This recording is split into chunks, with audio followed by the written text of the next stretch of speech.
सीता के जीव ने अपने पूर्व भाव में एक मुनि महाराज एक आर्यिका को एकांत में बात करता देखकर केवल ये सोचा था कि इनका कुछ चल रहा है, जबकि वे दोनों पवित्र थे और रिश्ते में सगे भाई बहन थे।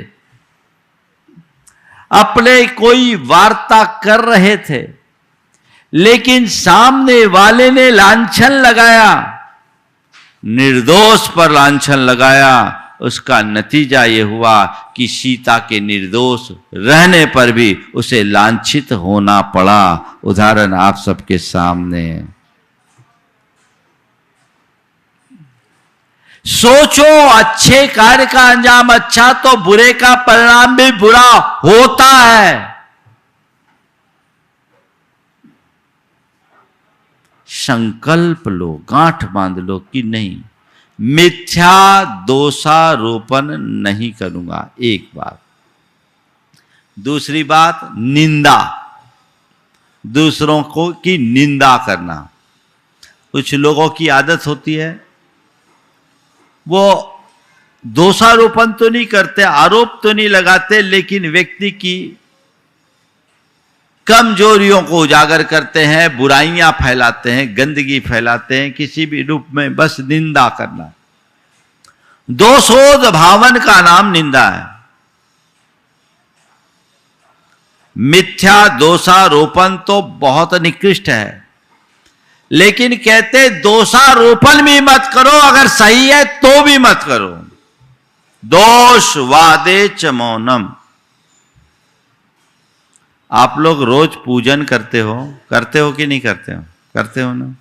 पूजा के अंत में भगवान से क्या प्रार्थना करते हो? क्या करते हो? हाँ, दोष ढांकूं सभी का, दोष ढांकूं सभी का, ये बोलते हैं। और कई लोग तो मंदिर कमेटियों की दोष वहीं खोलना शुरू कर देते हैं। भगवान से क्या प्रार्थना किया? दोष ढांकूं सभी का, दोषोद भावन मुझे नहीं करना, दोष को ढकना है, मुझे उससे कोई मतलब नहीं रखना। किसी की बुराई क्यों करूं? बुराई करने का मतलब अपने मुंह को गंदा करना। एक अच्छे व्यक्ति की यही पहचान होती है। मेरे संपर्क में जब लोग आते हैं, बातें करते हैं, तो मैं प्रतिक्रिया तो कुछ नहीं करता, पर मेरी एक ही कसौटी है, व्यक्ति का स्तर कैसा है इसको नापने की। जो आदमी दूसरों की बुराइयां करता है ना, मेरे नजर में उसके नंबर कम हो जाते हैं। मुझे समझ में आ जाता है ये आदमी बड़ा उथला है, ये आदमी स्वार्थी है, मतलबी है, इसके अंदर नकारात्मकता है। दूसरों की बुराई न करो, बन सके तो उसकी अच्छाई को ग्रहण करो। ये निंदा का कर्म बुरा है। स्वयं किसी की निंदा मत करना और निंदक को अपने पास मत रखना। जो दूसरों की निंदा करने तुम्हारे पास आया उसको प्रश्रय मत देना। निंदा करना, निंदा सुनना दोनों महादोष है। आप लोग देखिए, दिन भर में आप लोगों की जो गोष्ठियां होती है, उस गोष्ठी का विषय वस्तु क्या होती है? उस गोष्ठी की विषय वस्तु क्या होती है? अच्छी बातें ज्यादा या बुरी बातें ज्यादा? महाराज समीक्षा होती है, और समीक्षा निंदा परक समीक्षा, विशुद्ध पाप का अर्जन। सुबह से पुण्यार्जन कितना करते हैं तो भगवान जाने, पर तुम अपने ऊपर कितनी कालिख पोतते हो इसको तो देखने की कोशिश करो। कितना पाप है, बिना मतलब का ना लेना ना देना,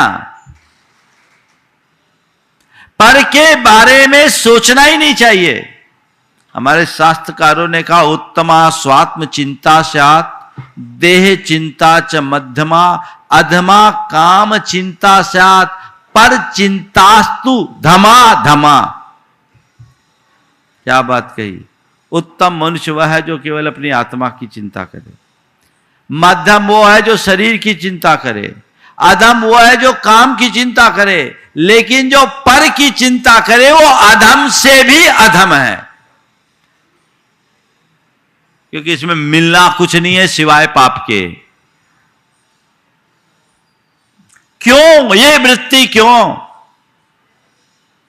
हम धर्मी हैं तो हमें चाहिए ऐसी वृत्ति से अपने आप को बाहर निकाले। ये सोच में ही नहीं आनी चाहिए, न मुझे निंदा करनी है, न निंदा सुननी है, न निंदा फैलानी है। समझ गए? ये महान अनर्थकारी है। यहां व्यक्ति को बचना चाहिए। ये परापवाद है। निंदा करना घोर निंदनीय कर्म है। ये बात अपने मन मस्तिष्क में अंकित कर लीजिए। घोर निंदनीय कर्म है। ये किसी भी स्थिति में नहीं होनी चाहिए। तब हम अपने जीवन में कुछ अच्छा घटित कर पाएंगे। तीसरा चरण है परापवाद का, दूसरों को नीचा दिखाने की कोशिश करना। ये सब अपने अहंकार के कारण होता है। हम बड़े हैं, इससे लोगों को संतोष कम होता है। सामने वाला हमसे इंफीरियर है, ये फील होना चाहिए। संत कहते कभी किसी को नीचा मत दिखाओ, बन सके तो ऊपर उठाओ, ना नीचे गिराओ, ना नीचा दिखाओ। अपने मन से पूछो, कभी कोई ऐसा अवसर आता है, तुम्हारी क्या परिणति होती है? सामने वाले को ऊपर उठाने का प्रयास करते हो या उसे नीचा दिखाते हो? 10 लोगों के सामने नीचा दिखाओ, मजा आता है। ये रौद्र ध्यान है, महान अनर्थकारी। क्या कहूं, मनुष्य हंसते हंसते पाप करता है और उसे भोगने के लिए भाव भाव में रोना पड़ता है। भाव भाव में रोना पड़ता है। दूसरों को नीचा दिखाने वाला नीच गोत्री होता है। क्यों किसी को नीचा दिखाओ? क्यों किसी को नीचा गिराओ? बनते कोशिश खुद उठो, औरों को उठाने की कोशिश करो। और कभी कभी मामला बिल्कुल उल्टा हो जाता है। नीचा दिखाने की कोशिश करने वाले को कभी कभी ऐसी स्थिति से गुजरना पड़ता है कि फिर कभी सिर भी नहीं उठा पाता। मैं एक ऐसे व्यक्ति को जानता हूं जो बड़ा साधारण हैसियत का आदमी था, विनम्र, मृदुभाषी और मिलनसार था। हैसियत सामान्य थी। छोटे से किराने की दुकान से अपना काम चलाता था। उसका जो पड़ोसी था वो थोड़ा पैसे वाला था, पर जितना पैसा था उससे ज्यादा उसके मन में अभिमान था। वो अपने पड़ोसी को कुछ गिनता ही नहीं था। उसे लगता था कि इनका कोई मेरे आगे स्टेटस ही नहीं है, मेरे आगे कुछ लगता ही नहीं। और चाहे जब उसे नीचा दिखाने की कोशिश करता था, कोई भी मौका बेमौका उसे नीचा दिखाने की कोशिश करता, और वह व्यक्ति बड़ी विनम्रता से अपनी गलती को स्वीकार करता, भैया माफ करो, हम क्या करें, हमारे साथ ऐसा नहीं होता। लेकिन कहते सब दिन एक समान नहीं होते। संयोग ऐसा हुआ कि उसका बेटा पढ़ लिख गया और पढ़ करके आईएएस ऑफिसर हो गया, आज भी ऑफिसर है।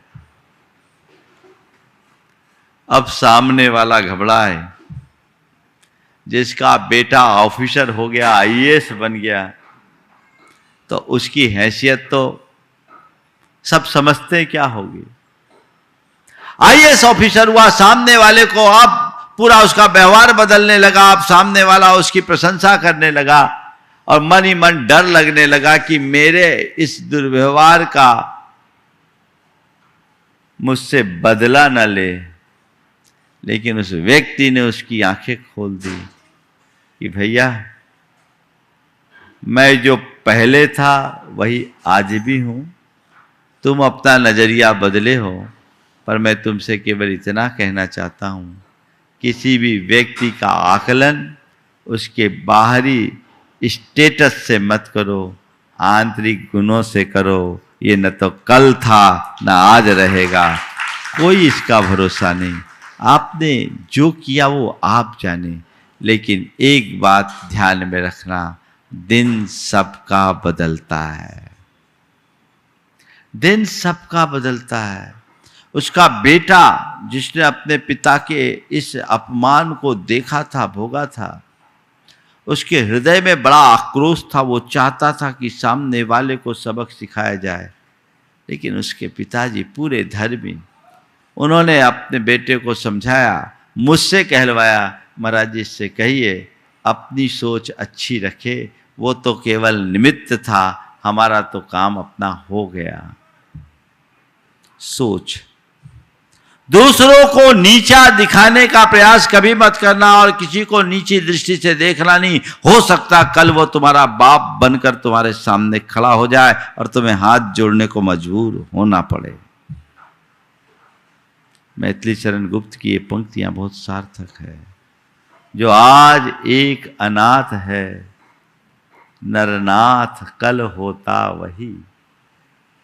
जो आज एक अनाथ है, नरनाथ कल होता वही। जो आज उत्सव मग्न है, कल शोक कर रोता वही। ये जीवन की वास्तविकता है। ये अभिमान क्यों? तो तीसरा रूप है पर अपवाद का, किसी को नीचा दिखाने की कोशिश करना। और चौथा रूप है किसी को अपमानित करना। ये घोर अधर्म है। कभी किसी की इंसल्ट मत करो, किसी को अपमानित मत करो। तुम कितने भी बड़े हो, ध्यान रखना, विनम्रता को जीवन का आदर्श बनाकर चलना चाहिए।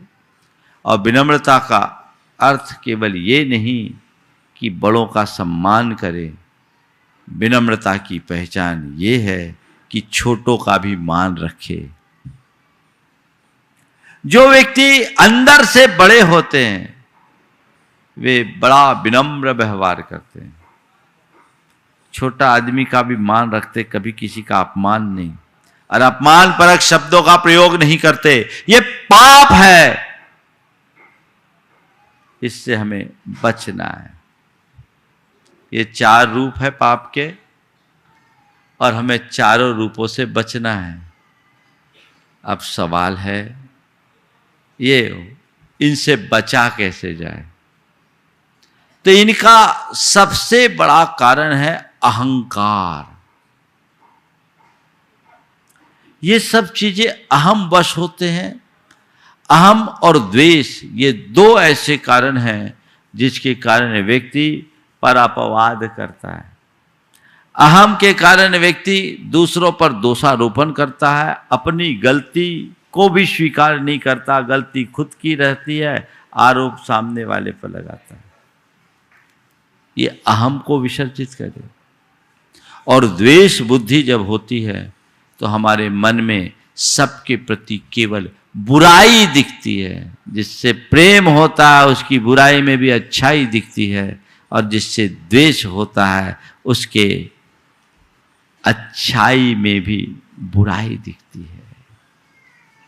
तो अपने आप को इनसे बचाना है।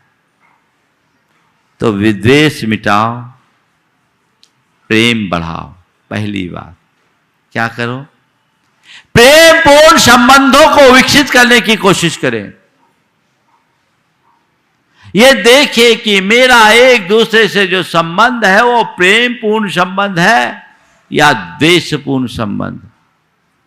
एक बात ध्यान रखना, किसी से प्रेम पूर्ण संबंध बनाने में वर्षों लग जाते हैं और द्वेष के लिए तो एक स्टेटमेंट ही पर्याप्त है। एक सेंटेंस में प्रेम द्वेष में परिवर्तित हो जाता है। तो प्रेम को अपने जीवन की सबसे बड़ी पूंजी बनाओ और उसे अपने संबंध का आधार बनाओ। मेरे संबंध प्रेम पूर्ण हो, ये मेरा प्रयास होना चाहिए और इसकी शुरुआत घर परिवार से होना चाहिए। कदाचित मैं औरों से प्रेम न रख पाऊं तो कोई बात नहीं, द्वेष भाव मेरे मन में ना हो। किसी